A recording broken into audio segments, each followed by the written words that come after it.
If I told you Mark Sears did not score and Alabama let Illinois grab 14 offensive rebounds, you might not expect that they came away with a 13-point victory.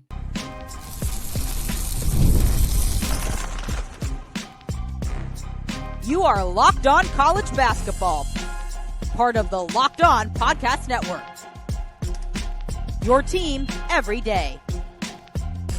What's up, folks? Happy Thursday, and welcome into the Locked On College Basketball Podcast, a daily national college hoop show, part of the Locked On Podcast Network, your team every day.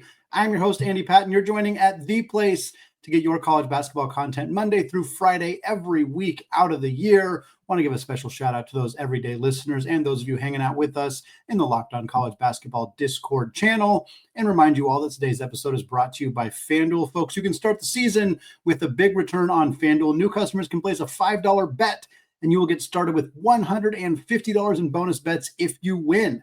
Just visit FanDuel.com today to get started. Well, folks, we're recapping Bama, Illinois, the ranked-on-ranked matchup of the day on Wednesday. We're also going to preview a litany of fantastic games taking place on Thursday. We got multiple Feast Week MTEs starting a little bit early. We're going to get you ready for what action you want to be watching on Thursday. First, though, let's start with this game on Wednesday. Was kind of we knew it was going to be the most exciting, most notable game of the slate on Wednesday, and kind of kept our eyes on some other stuff in case we wanted to make sure to make any mention of any upsets, anything like that. Texas A&M gave us a little bit of scare against Southern, but they managed to pull off the victory. Virginia Tech did lose a bye game to Jacksonville. That is brutal for Mike Young's team over there. Rutgers survives Merrimack. It wasn't pretty, but they win by 11. The freshman duo of Ace Bailey and Dylan Harper were fantastic. Bailey had 23 and 10. Harper had 14, 8, and 6 assists in this one. Those two guys were great, as we've come to expect. But like we said, the story for Wednesday's games was Alabama hosting Illinois, part of their brutal non-conference schedule for Nate Oates and the Tide. They go out, they win this one 100-87 at home. We knew it was going to be a shootout. This is not a surprise. Two teams that pride themselves on three-point shooting and offense and just scoring a lot of points, and two teams that haven't been all that great on the defensive end of the floor. Alabama has been better this year than they were last year. Illinois, Brad Underwood said he believes there's some local seventh grade teams that would score a bunch of points on them. And sure enough, they go out and give up 100 here to Alabama. And like I said in the cold open, the big story here, Mark Sears didn't score. The last time Mark Sears was held scoreless in a college basketball game, interestingly enough, also against Illinois. Seems like a weird coincidence for a team that doesn't particularly make their living based on what they do defensively. But for Alabama to score 100 points in a game without Mark Sears getting a single bucket, I think you got to come away feeling pretty good about that. You don't love seeing your All-American guard, your National Player of the Year candidate, not score any points, but it's not like he was 0 of 12. I think he was 0 of 3, 0 of 4. So he wasn't taking a lot of shots, just didn't even have him on the floor at the end of that game, as the freshman guards just looked absolutely phenomenal. The star for the Tide was Grant Nelson. 23 points for him, 8 rebounds, 4 blocks, and 2 assists. He was 9 of 15 from the field, including 4 of 9 from 3. He just looks really good. He looks more comfortable in that power forward role. I think the addition of Omoruyi in the front court was massive for Alabama for a lot of reasons, not just for moving Grant Nelson off of the 5 and letting him play a more natural 4, but also just gives Bama more rebounding, more defensive presence down around the rim as well. Bama got off to a red-hot start in this game, 5 of 6 from 3. And then for the rest of the game, they shot 6 of 28. The three-point shooting has not been great in terms of efficiency for Alabama this season, but they are shooting a lot of them. And even if they're not shooting super efficient, they're still making a whole heck of a lot of them as well. I mentioned the young guards. Freshman Labaron Philon was just awesome in this game. I mean, he looked fantastic. 16 points for him, 9 assists, 7 rebounds. He, again, with Mark Sears sitting for large chunks of this game in the second half, Philon looked like he was on track to potentially get himself a triple-double here. We'll see if that ends up happening for him at some point this season. I would not be surprised if he's able to find a way to get there at some point. He also had a pair of steals. Aiden Holloway had his first really really big game for Alabama. He's been struggling struggled as a freshman at Auburn last year, said some negative things about Auburn on his way out the door, went to Alabama, and I can tell you those Auburn fans were quite happy to see him struggling in the early part of the season, but he had a big one for Alabama off the bench here, 18 points on 7 of 10 shooting. That included shooting 3 of 4 from beyond the arc. And again, I think you got to feel good if you're Alabama because you shot under 33% from 3. Your best player did not score, and you got out-rebounded, and you still beat a top 25 team by double digits. That's a pretty good situation. If you're Illinois, I think you feel good about staying competitive in this game. The amount of times where Bama got up 17, 18 points, and then Illinois cut it all the way down to single digits. That happened 2 or 3 times in the second half. They really refused to go away in this game. You come away really impressed with Will Riley, another freshman in this game who looked outstanding, 18 points, 9 boards, 4 assists, 3 of 4 from beyond the arc. He did all that coming off the bench. I was really impressed with his fearlessness, his willingness to take shots, his willingness to go drive in the basket. He's a skinny guy, tall, but really lanky, but used his body well, threw it around, trying to get contact, get to the free throw line. I came away very impressed with his game in this one. I also really enjoyed watching Big Z's brother, Timoslav Ivicic, for Illinois, 14 points, 10 boards for him, 6 of 11 shooting. He knocked down a pair of three-pointers, distributed the ball well. He looked quite comfortable in his role in Underwood's offense. Kasparis Jakusionis, the other star freshman for this Illini team, 15.6 assists. He also had 6 turnovers. That was an area that you'd like to see him clean up a little bit, but that's a true freshman in a true road environment, still putting up 15 and 6. And with Will Riley having a good game too, you definitely feel excited about how the rest of this season is going to shake out for the Illini, knowing that, early season road contest, first really big game for Illinois, for those guys to look that comfortable in that situation is a pretty promising sign for where this team's going to go. Also want to give a shout out to Kylan Boswell.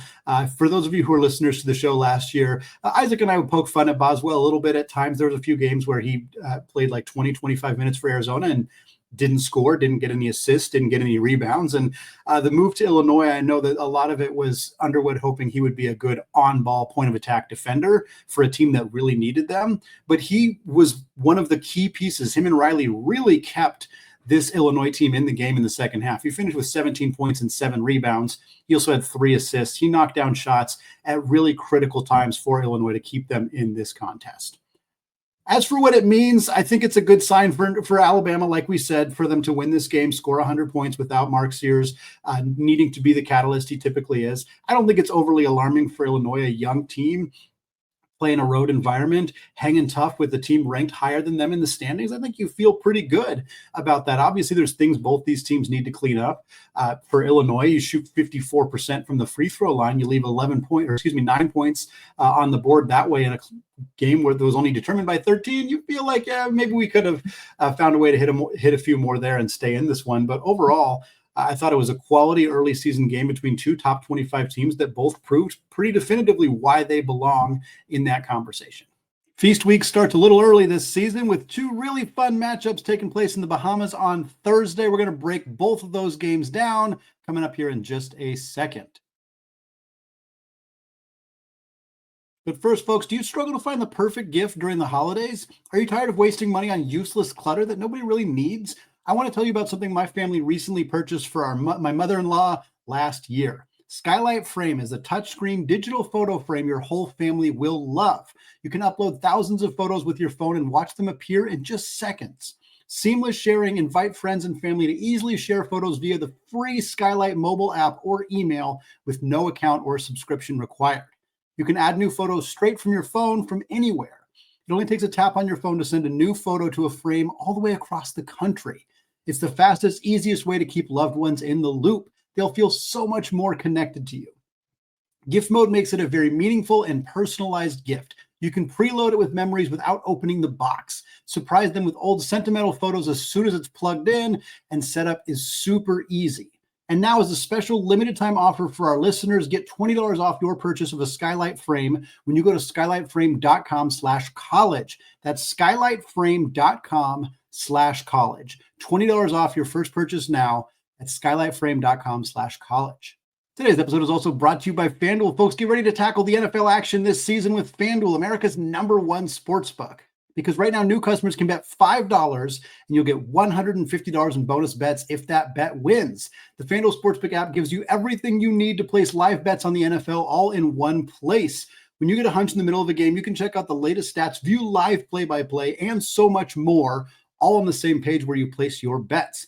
Right now, Texas is favored 8.5-point favorites over Syracuse in the UKG Legends Classic game on Thursday in Brooklyn. We're going to talk about that and a handful of other games coming up this weekend. If you like those odds, if there's any of these other odds that speak to you, just visit FanDuel.com now to join today. As a reminder, you will get started with $150 in bonus bets if you win that first $5 bet. That's FanDuel.com. Never waste a hunch and make every moment more with FanDuel, an official sportsbook partner of the NFL. All right, folks, segment 2, still Andy Patton, still Locked On College Basketball Podcast, and we got 10 games on Thursday to preview. Here to close out the show, we're going to talk about the 2 matchups in the Baha Mar Champions event out in the Bahamas. We're going to talk about those 2 games. And we're also going to talk about the UKG Legends Classic at the Barclays Center in Brooklyn, New York.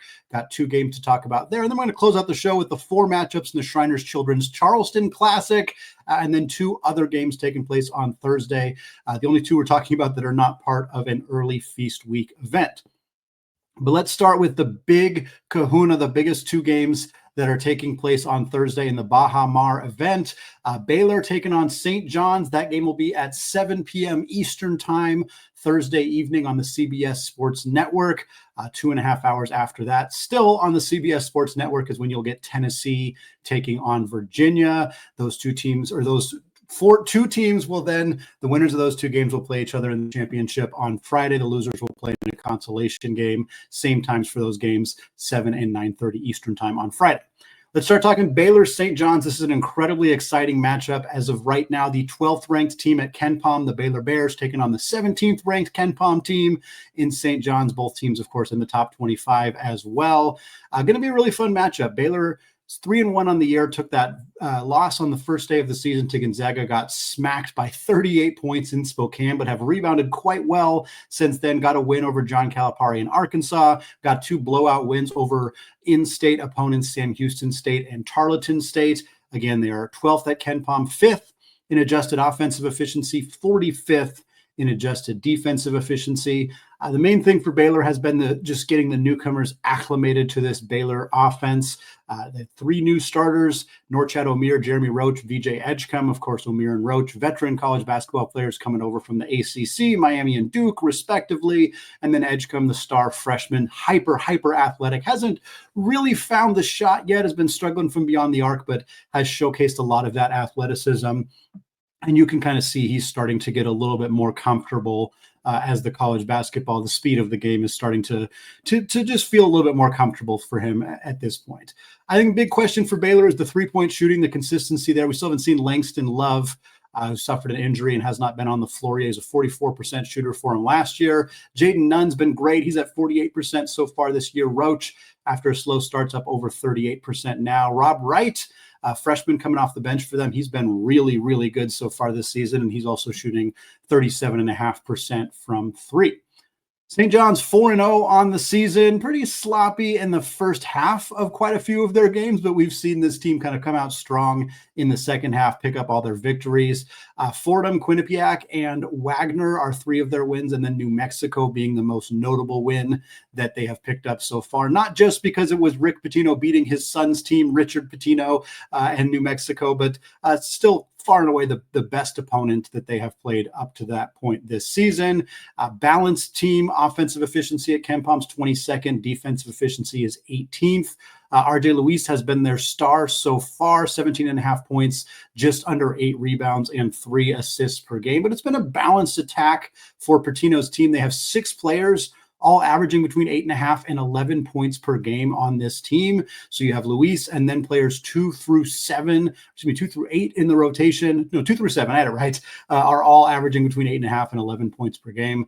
2 of those are the transfer additions in the backcourt, Kadari Richmond and Devin Smith. We've seen a little bit of inconsistency from them, I think, as they get used to playing in a very different system than they're used to from Seton Hall and Utah, respectively.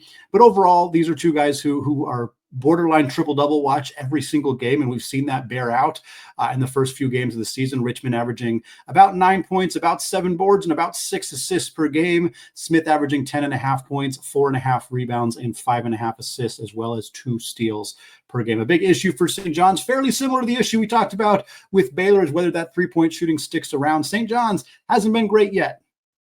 As a team, they're shooting 33%, but Brady Dunlap has been lights out coming off the bench for St. John's. He's 8 of 14, 57%.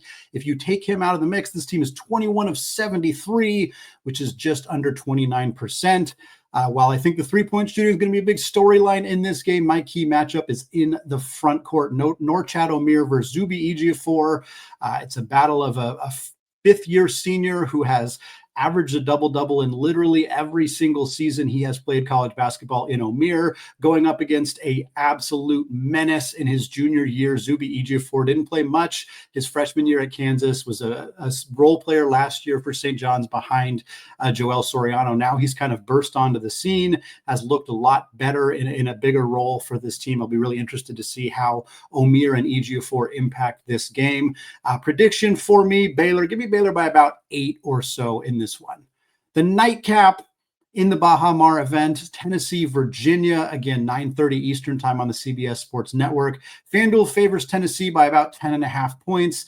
In the other game, by the way, Baylor is favored by just 1.5. I'm predicting about an 8-point win for Baylor. I'll just tell you now, I am predicting a 12-point win for Tennessee, so just covering that spread for the Vols. They're 4-0 on the year. They have played 3 mid-major opponents, Gardner-Webb, Montana, and Austin Peay, who are all around the 200, 225 range at KenPom. Louisville's their big win, though. They beat them by 22, and that was a true home game for Louisville. So for Tennessee to go on the road, pick up a 22-point win over a new-look Louisville team, that's a nice feather in the cap for Rick Barnes' club. They are 6th at KenPom right now, 18th in offensive efficiency, but as we're used to seeing with this Vols club, 4th in adjusted defensive efficiency. They lost some key pieces from last year, Toby Awaka and Jonas Adu in the front court, Santiago Vescovi in the backcourt, and of course Dalton Connect, who's killing it right now in the NBA with the Los Angeles Lakers. How on earth 16 teams passed up on him in the NBA draft, we may never know, but he just dropped 37 in a game for the Lakers. For Tennessee, they keep Zakai Ziegler, Jordan Gainey, and Meshack as well. So they're set up with some returners. They also add Igor Milicic from Charlotte, Chaz Lanier from North Florida, and Felix Okpara from Ohio State. Ziegler's been great, 15.5 points, just under 8 assists. He is averaging 4.5 turnovers per game. We'll see how that comes into play against Virginia, a very stout defensive team. Obviously, the main story with Virginia is that Tony Bennett is not in the picture anymore. He retires a few weeks before the start of the college basketball season, in part to kind of give his predecessor, Ron Sanchez, an opportunity to take over a team that wasn't going to have a lot of transfer portal departures, because the timing of Bennett's departure kind of didn't really allow a lot of players to do that. They did lose a key piece. Jalen Warley hit the transfer portal. He initially transferred to Virginia from Florida State, went on visits to Gonzaga and Iowa State, and Texas A&M was on his list. I believe as of right now, he has narrowed it down to just choosing between the Bulldogs and the Cyclones. We'll see if we get an update on Warley. But for Virginia, they kept the rest of their key pieces together. They're 3-0 on the year with wins over Campbell and Coppin State, and then a win over Villanova by 10. 76th at KenPom right now, so obviously quite a bit further down than Tennessee, who is 6th. They're 129th in adjusted offensive efficiency and 46th defensively. Isaac McNeely's been great, 16 points a game, shooting 65% from 3 in the early going. Have liked what we've seen from San Diego State transfer Elijah Saunders as well. Haven't quite seen a glow up from TJ Power, who transfers to Virginia from Duke. He's averaging under 4 points per game in those first 3 matchups. The key matchup in this game for me is going to be between Igor Milicic and Jacob Kofi, freshman for Virginia, who's averaging 13 points, just under 8 boards, 2 steals, 1.7 blocks. He kind of reminds me of Ryan Dunn. If Ryan Dunn could shoot 3-pointers in college, again, it's only been 3 games for Kofi, but he's a 6'10 big who can score around the rim, is a great rebounder, gets a lot of steals, a lot of blocks, shoots it well from 3. Milicic is averaging 14 and 6 in his first season with Tennessee, coming over from Charlotte. Should be fun to see those two guys duke it out. Give me, like I said, before. Tennessee by 12. That would set up Baylor and Tennessee for a championship game. Virginia St. John's meeting in that consolation game. Quickly, we'll go through the two games here in the UKG Legends Classic at the Barclays Center in Brooklyn, New York on Thursday. Syracuse taking on Texas, 7 p.m. Eastern time on ESPN2. FanDuel has the Longhorns by 8.5. Texas 3-1 on the year with that loss to Ohio State. Tremont Mark not playing for them right now, dealing with some injury stuff. Is a team that already had some depth issues, but Trey Johnson, the freshman, has been phenomenal. 23.5 points per game, alongside Arthur Kaluma, Caden Shedrick, Jordan Pope. This team's got a really good starting five, just not sure the depth is there. Syracuse, they're 3-0, but boy, has it not been pretty. They beat Lemoyne by 4, a team that very recently transitioned to D1. They beat Colgate by 2. They beat Youngstown State in double overtime. Has not been pretty for Syracuse up to this point. They're outside the top 100 at KenPom. JJ Starling has been great, over 20 points per game. Eddie Lampkin transfers in from Colorado. He's been phenomenal as well, 15 points, 9 boards, 4 assists. Freshman one-and-done candidate Donnie Freeman, about 12 and 9 for him. The key matchup's really basically going to be Trey Johnson versus Syracuse's defense. Syracuse's defense, according to KenPom, is 175th in the country. I'm curious if Trey Johnson's going to drop 30 or maybe even 40. He has been that level of scorer so far this season, and I wouldn't be surprised if he does that again. Give me Texas by about 15. They're smashing that spread in that one. And then the last matchup here in the UKG Classic, Texas Tech taking on St. Joe's in the A10, 9 p.m. Eastern time. Also on ESPN2, FanDuel has the Red Raiders by 11.5. They're 4-0 on the season. Their only marquee-ish win, I should say, is Wyoming. That's the only team they've played that's inside the KenPom top 280. But Texas Tech is still 9th overall at KenPom. JT Toppin, the transfer from New Mexico, has been even better than advertised. He's been phenomenal. 20.5 points per game, 9.5 boards, just under 2 blocks, 75% on twos. Yes, they haven't played a lot of talent up to this point, which makes this matchup against St. Joe's, who's not great, 101st in KenPom, though, much higher than any other team that Texas Tech has played so far this year. And the key matchup at this one is going to be Toppin against St. Joe's Rasheer Fleming, who's averaging about 14 points and 8 rebounds per game this season. Really excited to see how those two guys are able to look. Really, in particular, excited to see Toppin get a chance to play against a more quality front court than he has seen so far in his career with the Red Raiders. Give me Texas Tech by 15 or so in this one as well. Well, Charleston, South Carolina hosts 4 great games on Thursday in the Shriners Children's Classic, including 2 Final Four teams from 2023. We're going to break those games down coming up here in just a second. But first, folks, PrizePicks is the best place to get real money sports action. With over 10 million members and billions of dollars in awarded winnings, PrizePicks has made daily fantasy sports accessible to everybody. You just pick more or less on at least 2 players given stat for a shot to win up to 100 times your cash. Run your game all season long on PrizePicks. Personally, I'm grateful that PrizePicks puts their members first, so all withdrawals are fast, safe, and secure. When my picks hit, I can get my winnings in as fast as 15 minutes. So sign up today and get $50 instantly when you put $5 down. You don't even have to win to get the bonus. It's guaranteed either way. Download the PrizePicks app today and use code LOCKEDONCollege to get $50 instantly after you play your first $5 lineup. PrizePicks, run your game.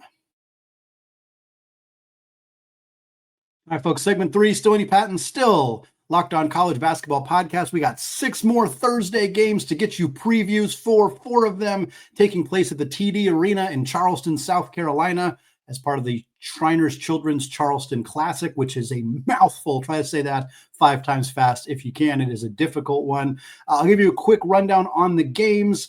Miami versus Drake, noon Eastern, ESPN2. FanDuel favors Miami by 10.5 points. Oklahoma State versus Florida Atlantic, 2:30 Eastern, ESPNU.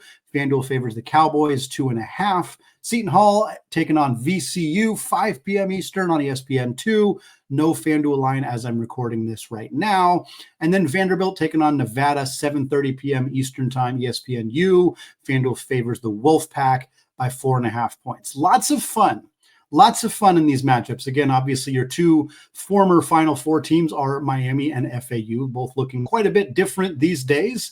Miami taking on Drake, a team that there's more optimism they could compete even after losing Coach Darian DeVries and Tucker DeVries, his son. They both went to West Virginia, of course. This Drake team is 3-0 on the year, has some solid wins, 125th at KenPom. Meanwhile, Miami's 46th at KenPom. The key matchup is going to be Nigel Pack versus Drake's best player, Bennett Sturtz. Sturtz is averaging about 19 points and 5 assists. Pack about 15 and 7, both shooting over 40% from three. Should be a fun shootout type game here.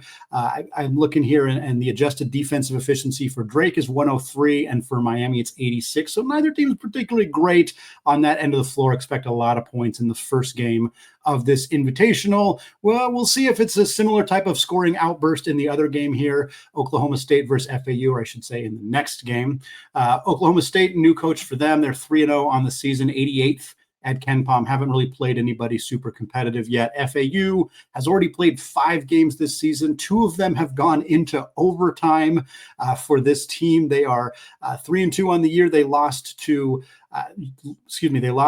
Liberty in overtime, or they beat Liberty in overtime. They lost to Charleston in double overtime. They also lost to Central Florida, but only by 6 points in that one. So they hung with a really good Big 12 team. They hung with a really good mid-major team in Charleston. They beat Indiana State. They beat Liberty. They also beat a non-D1 opponent. The matchup here, KenPom 81 for FAU versus KenPom 88 for Oklahoma State. The key matchup, Marcellus Avery for Oklahoma State is averaging about 15 points per game, transferred from initially at New Mexico State, then at Central Florida, and now at Oklahoma State, versus Baba Miller, who, of course, was at Florida State for his first 2 years, now at FAU. I'm very curious to see if Miller can kind of get unlocked offensively, which never really happened while he played with the Noles. So far, in his first 5 games, he's still averaging under 10 points per game. He's 9.8, along with 7.8 boards, 3.2 assists, and 2 steals. Miller's defense on Avery is going to be a big factor in this game. Seton Hall VCU is next. The Pirates are 2-2 on the year with losses to Fordham and Hofstra. It has not been a pretty season for Shaheen Holloway and Seton Hall. They have not looked good. They're barely top 100 at KenPom. Meanwhile, VCU is 35th. They have a win over Boston College. They have a win over Merrimack.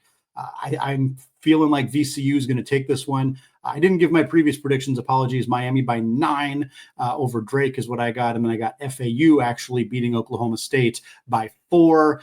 For this one here, give me VCU and give me VCU by a good amount. Again, there's no FanDuel line right now, but I'm taking VCU by double digits. I just do not feel good about this offense that Seton Hall has. They're a good defensive team, 12th in adjusted defensive efficiency, but VCU is 8th. So Seton Hall's 263rd ranked offense for Seton Hall, going up against the 8th best defense in the country, again, using KenPom's efficiency metrics. I don't think Seton Hall scores enough points to beat VCU. Dylan Adewasu and Max Shulga is the matchup for this one. 2 guys who hit the transfer portal and ultimately returned to their same schools. Will be fun to see those 2 guys go duke it out. Last matchup here in the Shriners Children's Invitational is Vanderbilt taking on Nevada. Nevada's favored by 4.5. I got Nevada winning this one, and I got them winning it by double figures as well. I got a 12-ish point win, and that's not even really a negative on Vanderbilt. They've looked pretty good this year. They're 4-0. The only really good team they've played is Cal, but they beat them by 16. Anytime you beat a power conference team by 15 or more points, you got to feel pretty good about that. They're still at 86th at KenPom right now. KenPom likes their offense a lot more than their defense, which it has down at 141st. But Nevada's already got wins over Washington and Santa Clara.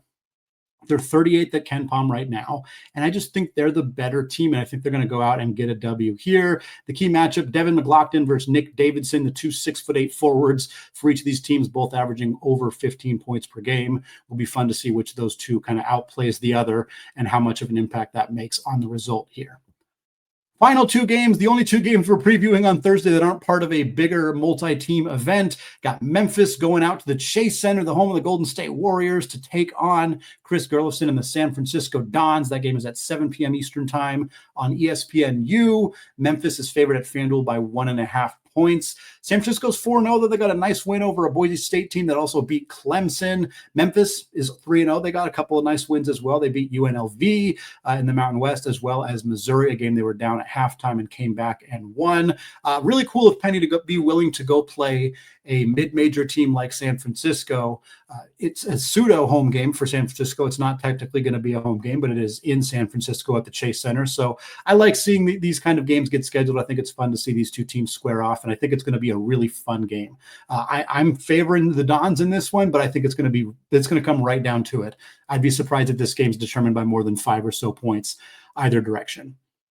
And last but not least, Oregon going on the road to take on the Beavers of Oregon State. Of course, Oregon at Oregon State is a classic Big Ten versus WCC rivalry. That is the reality for right now until, of course, Oregon State helps rebuild that Pac-12 conference with Gonzaga and about half the Mountain West in a couple of years. This game is also at 7 p.m. Eastern time. It'll be on ESPN+.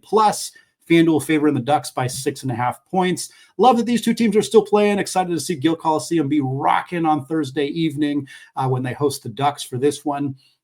The Beavers are 4-0, but they haven't played any super legitimate competition up to this point. Oregon, meanwhile, expected to be in the top 25, expected to contend for a top 3 spot in the Big Ten. They haven't looked great.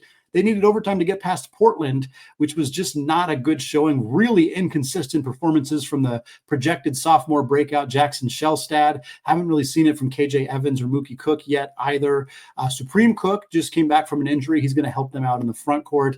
I think Oregon's going to win. I think their 6.5 point line feels about right. I think it'll be a fairly close game, but would be nice to see if Wayne Tinkle and the Beavers can go beat up on the team that left them hanging and kind of force them to be in the WCC for a couple of years. All right, folks, that's going to wrap it up for me today here on the Locked On College Basketball Podcast. So excited for an incredible slate of games on Thursday. Isaac and I will be back with you on Friday, not only to recap all of these outstanding matchups, but to get you ready for some fun games on Friday, Saturday, and Sunday as well. Thanks for sticking with us, y'all. Looking forward to a lot of fun games over the next week or so as we get into Feast Week and the Thanksgiving celebrations.